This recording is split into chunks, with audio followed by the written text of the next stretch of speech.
Hello friends, good afternoon. আজকে একটা পটলের নিরামিষ পদ রেসিপিটি দেখাচ্ছি।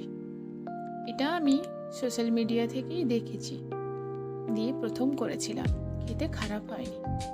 প্রথমে 2 চামচ পোস্ত, 1 চামচ জিরে আর 2 চামচ সাদা সর্ষে, ওই হলুদ সর্ষে যেটা হয়, ওটাকে না খালি কড়াইতে ড্রাই রোস্ট করে নেবে।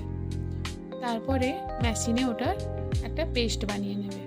মশলা বলতে এইটাই।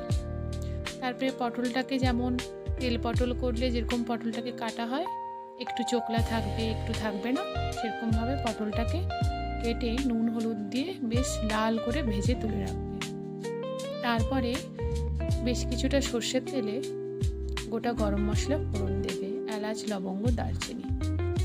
ফোড়নটা হয়ে যাওয়ার পরেই ওই পেস্টটা অ্যাড করে দেবে। ওই যে পোস্ত আর সর্ষে আর একটু জিরে ড্রাই রোস্ট করে কিছুটা জল দিয়ে যে পেস্টটা বানিয়ে নিয়েছিলাম, ওই পেস্টটা এবারে নুন হলুদ দিয়ে মশলাটাকে কষাবে।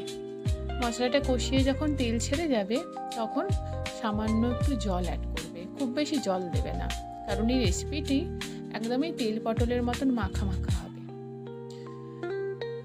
জলটা বেশ ভালো করে ফুটে গেলে তারপরে ভেজে রাখা পটলটা অ্যাড করে দেবে।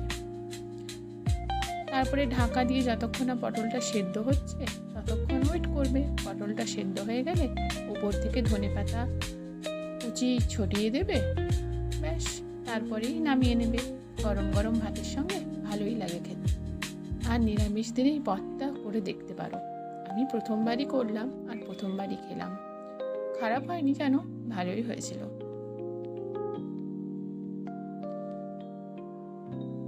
আজকে রথযাত্রা, তোমাদের সকলকে শুভ রথযাত্রা।